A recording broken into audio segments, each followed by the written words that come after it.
SSC ২৭ শিক্ষার্থীরা তোমাদের জন্য দুঃসংবাদ নিয়ে এসেছি। বরাবরই আসলে দুঃসংবাদই নিয়ে আসি, এজন্য আমি দুঃখিত। তোমাদের পরীক্ষা ডিসেম্বরেই হচ্ছে এবং কিছু বিষয় পরিবর্তন আসতে যাচ্ছে। এই ভিডিও থেকে কিছু বিষয় তোমরা জানতে পারবা। পড়াশোনার প্রতি এখনও সিরিয়াস না, কি করবা বুঝতেছো না, আমি মনে করি যে পড়াশোনার টেবিলে বসা উচিত। শিক্ষামন্ত্রী কে জানো তো নাকি নতুন করে তোমাদের সাথে পরিচয় করে দিব? তিনি অলরেডি এসএসসি ২৬-এর মাত্র কয়েকদিন সময় পাইছেন, তাই ওদের অবস্থা খারাপ করে দিছেন।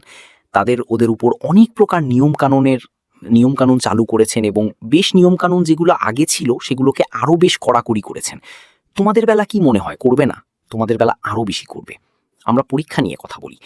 আজকে মূলত শিক্ষামন্ত্রী গতকালকে বলেছেন যে তোমাদের এসএসসি ২৭ ডিসেম্বরই হবে।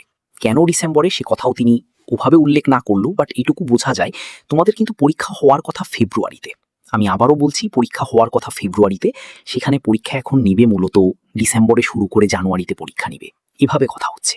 তার কারণ হচ্ছে ফেব্রুয়ারিতে আগামী বছর রমজান, আর পরীক্ষা তোমার নিতে হলে তাহলে যদি রমজানে না পরীক্ষা নেয় তাহলে নিতে হবে তোমার মার্চ এপ্রিলে পরীক্ষা নিতে হবে, যেটা শিক্ষামন্ত্রী চাচ্ছে না যে অত দেরিতে পরীক্ষা নিক। তাই তিনি পরীক্ষা অলমোস্ট ১ মাস এগিয়ে আনছেন। ১ মাস, ফেব্রুয়ারি মাসটা পুরো এগিয়ে জানুয়ারি মাসে পরীক্ষার মূল পর্বটা চলবে এবং পরীক্ষা শুরু করবে এরকম ডিসেম্বরের ২০-২৫ তারিখের দিকে। এটা খুবই কম হয়েছে এমন ঘটনা আমার চোখে পড়েছে, বাট তোমাদের পরীক্ষাটা এমনভাবেই হচ্ছে। এখন কিভাবে কি পড়াশোনা সাজাবে এটা তোমরা সাজিয়ে নাও। খুব শীঘ্রই তোমাদের জন্য আমরা সাজেশন কোর্স লঞ্চ করছি, আমাদের সাথে থাকো তোমরা। তার সাথে যদি কথা বলি তোমাদের বাকি বেশ কিছু নিয়মকানুন নিয়ে, তোমাদের সিলেবাস যেটা রয়েছে সেটা অপরিবর্তিত থাকবে। রাইট নাও সিলেবাস পরিবর্তন করার কোনো কথা আমরা শুনছি না। মানবন্টনে কোনো কিছু পরিবর্তন করা হবে না।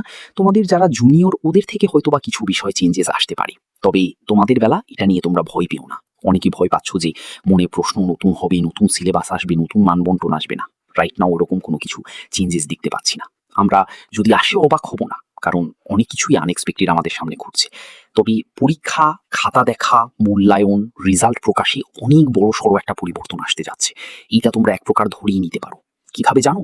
কেননা দেখো, তোমরা ইতিমধ্যে এসএসসি ২৬-এরই রেজাল্ট, এই যে খাতা দেখা, তারপরে যে পরীক্ষাগুলো বর্তমানে চলছে, কড়াকড়ি আরোপ করছে, তোমাদের এগুলো বহাল থাকবে।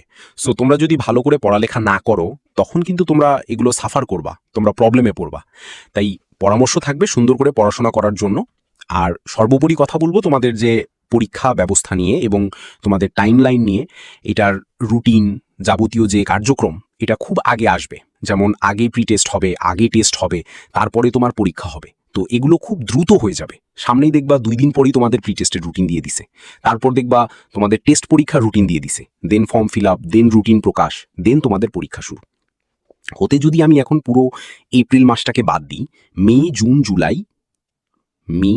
July August September October November, মোটামুটি তোমরা ৭ মাসের মতো করে হয়তোবা সময় হাতে পাবা। সো পড়াশোনার কোনো বিকল্প আমি আর রাইট নাও দেখছি না। সকলে অনেক অনেক ভালো থাকবে। আল্লাহ হাফেজ।